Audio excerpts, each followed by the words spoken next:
నంద్యాల పట్టణంలో డాక్టర్ బాబు జగ్జీవన్ రామ్ 118వ జయంతి వేడుకలు ఘనంగా నిర్వహించబడ్డాయి. ఆర్టీసీ బస్టాండ్ సమీపంలోని విక్టోరియా రీడింగ్ రూమ్ వద్ద ఉన్న ఆయన విగ్రహానికి రాష్ట్ర న్యాయ మరియు మైనారిటీ సంక్షేమ శాఖ మంత్రి ఎన్ఎండి ఫరూక్, జిల్లా కలెక్టర్ రాజకుమారి గనియా, ఏఎస్పీ మంద జావలి అల్ఫోన్స్ పూలమాలలు వేసి నివాళులర్పించారు. అనంతరం జ్యోతి ప్రజ్వలతో కార్యక్రమాన్ని ప్రారంభించారు. ఈ సందర్భంగా మంత్రి ఫరూక్ మాట్లాడుతూ, దేశాభివృద్ధిలో ముఖ్యంగా అణగారిన వర్గాల అభ్యున్నతికి బాబు జగ్జీవన్ రామ్ చేసిన కృషి మరువలేనిదని తెలిపారు. ఆయన ఆశయాలను కొనసాగించడం ప్రతి ఒక్కరి బాధ్యత అని అన్నారు. జిల్లా కలెక్టర్ రాజకుమారి గనియా మాట్లాడుతూ, సామాజిక సమతుల్యత కోసం ఆయన చూపిన మార్గంలో ముందుకు సాగాలని పిలుపునిచ్చారు. అనంతరం ప్రతిభావంతులైన విద్యార్థులకు బహుమతులు అందజేసి కేక్ కట్ చేసి సంబరాలు నిర్వహించారు. ఈ కార్యక్రమంలో అధికారులు, ప్రజాప్రతినిధులు మరియు స్థానిక నాయకుడు పాల్గొన్నారు.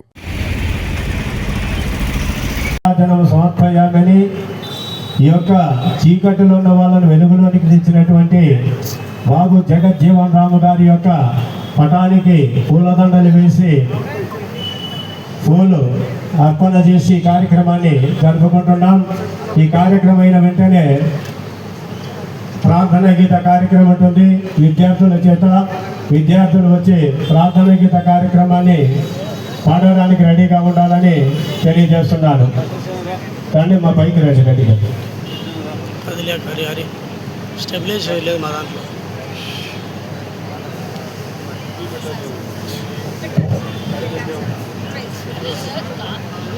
కమిషనర్ సార్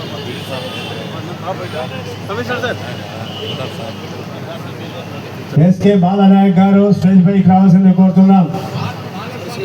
బాలస్వామి గారు, డాక్టర్ బాలస్వామి గారు, న్యాయవాది గారు సభా వేదికపై, శేషన్న గారు, మన మినిస్టర్ ఎన్ఎండి.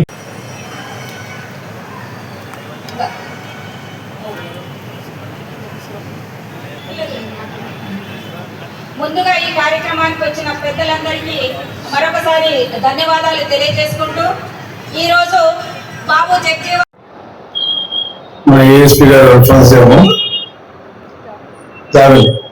జావలి గారికి, మన స్టేషన్ మున్సిపల్ కమిషనర్ గారు, మరి వేదికపై ఉన్నటువంటి మిత్రులు, సోదరులు, శ్రేయోభిలాషులు, పేరు పేరున ఇక్కడ చేసిన సోదరులు, దళితులు అని చెప్పి ఉచ్చరించడం మంచిది కాదు. నేను ఉచ్చరించదలుచుకోలేదు. ఏదో చదువుకున్న వాళ్ళు దళితులు ఎందుకు ఉంటాం? మనంతా మనమే దళితులు అనుకుంటుంటాం. కాబట్టి గౌరవనీయులు గౌరవంగా ఉన్నాం. గౌరవం అందరం కూడా సమాజంలో అందరూ కూడా ఒకటే.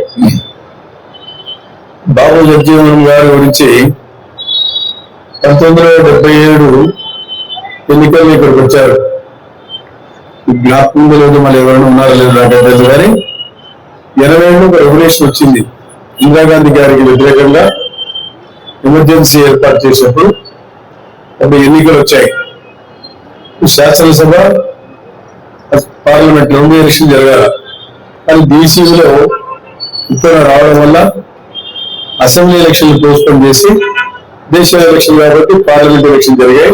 జయప్రకాష్ నారాయణ గారి అధ్యక్షతన భారతదేశంలో యువతలో చాలా పెద్ద ఎత్తున కాంగ్రెస్ వ్యతిరేకంగా, ఇందిరాగాంధీకి వ్యతిరేకంగా ప్రజలు చాలా వ్యతిరేకంగా రావడం ఆమె ఎన్నికలు ఓడిపోయింది. ఇక్కడ ఎన్నికలప్పుడు బాబు జగ్జీవన్ గారు వచ్చారు, విరాజేశ్వర గారు వచ్చారు, సంజయ్ రెడ్డి గారు వచ్చారు, అదేవిధంగా మధురయ్య వచ్చారు, మధు దండవతి గారు వచ్చారు, చాలా మంది దేశ నాయకులు, చంద్రశేఖర్ గారు వచ్చారు, రూపకల్ల గారు వచ్చారు. అందరూ చాలా పెద్ద దేశ నాయకులంతా ఇక్కడికి వచ్చి ప్రచారం చేసి ప్రధానంగా ఎన్నికలు జరిగితే నంద్యాల వెక్కరించి మొత్తం 41 కూడా కాంగ్రెస్ వచ్చినాయి. అదే మన విచిత్రం. దేశమంతా జనతా పార్టీ వచ్చింది, నంద్యాల మాత్రం కాంగ్రెస్ పార్టీ గెలిచింది. సరే, ఏదైనా సరే ఆ రోజు ఆ ఎన్నికలు ప్రజలు ఓటు వేసి గెలిపించారు కాబట్టి ఇందిరాగాంధీ గారు చిత్తుగా ఓడిపోవడం జరిగింది. మళ్ళా ఎన్నికల్లో మళ్ళా చేసుకుంటూ వచ్చాయి. ఎన్నో పనులు చేశారు, పదవులు పొంది తెచ్చారు. శ్రామికుల, కష్టజీవుల కష్టాలు తెలిసిన ఎందుకంటే మనం చెమట పోతా ఉన్నప్పుడు మన చెమట కాదు, మన రక్తం పోతా ఉంది.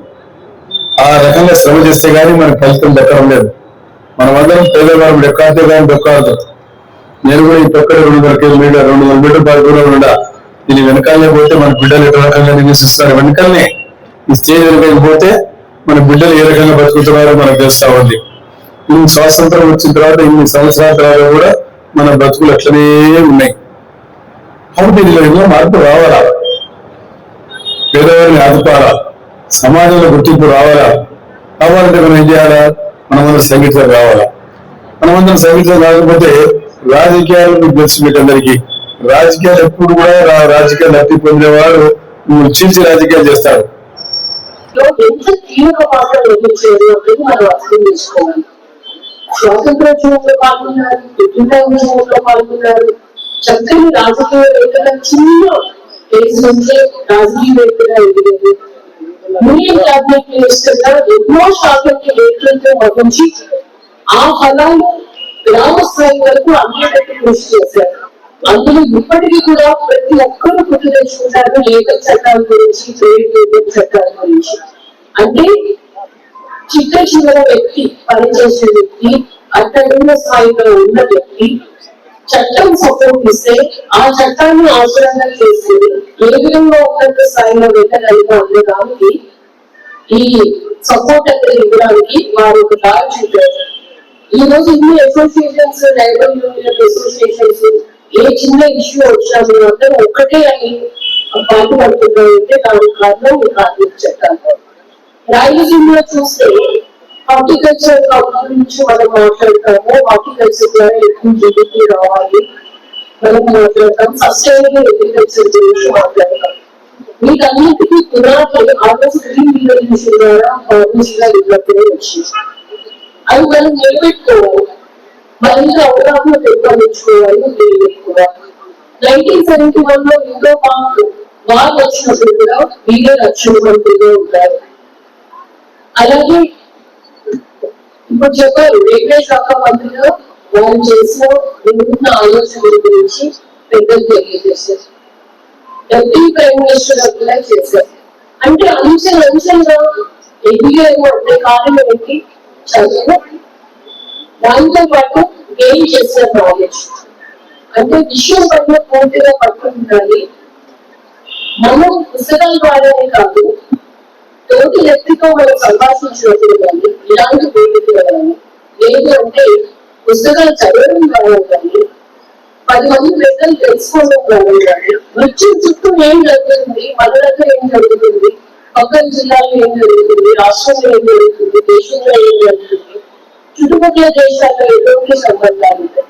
వీటన్నింటి గురించి వ్యక్తిగత అవగాహన ఉంటే ఆ నాలెడ్జ్ అనేది మనం ఏం చేయగలం, మరో 10 మందికి చెప్పగలం, మీడియాకి సపోర్ట్ ఇవ్వగలం. బాబూజీ గారు చేసిన పని అట్టడుగు స్థాయి ఉన్న వర్గాల వారిని నేను ఉన్నత స్థాయికి తీసుకువెళ్ళాలి.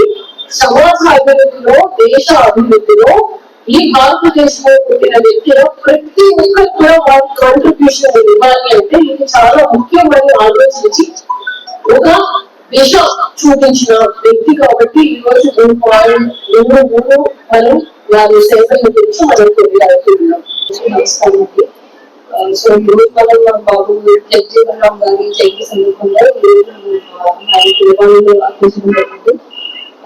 ఆయన జీవితం చూస్తే ఆయన సామాన్య దళిత కుటుంబంలో పుట్టి ఎంతో కష్టపడి చదువుకొని పనిపించారు.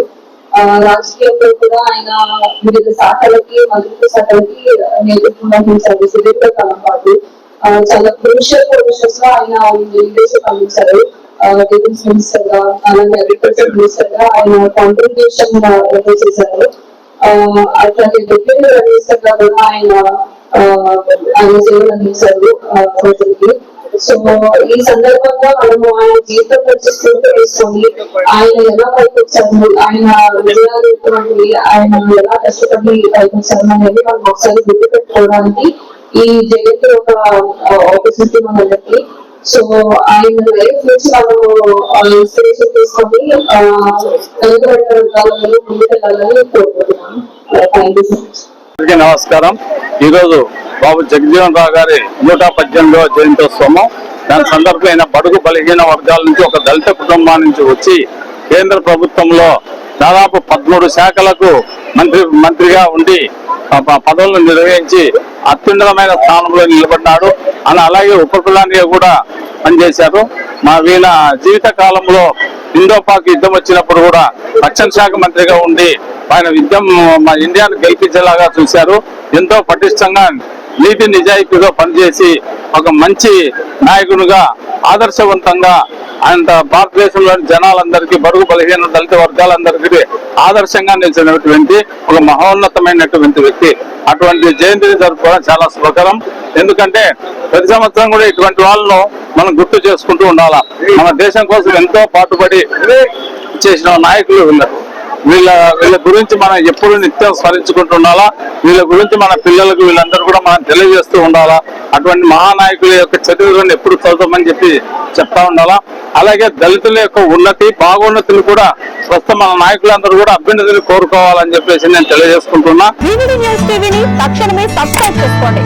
నోటిఫికేషన్ కోసం మరిన్ని అప్డేట్స్ కోసం ప్రతి ఒక్క కుటుంబానికి ఉచిత ప్రకటనలు వచ్చే విధంగా మీకోసం మీ ముందుకు వివిడి న్యూస్ టీవీని ఏపీ ఫైబర్ నందు 99వ ఛానల్ మరియు యూట్యూబ్ నందు వీక్షించెదరు.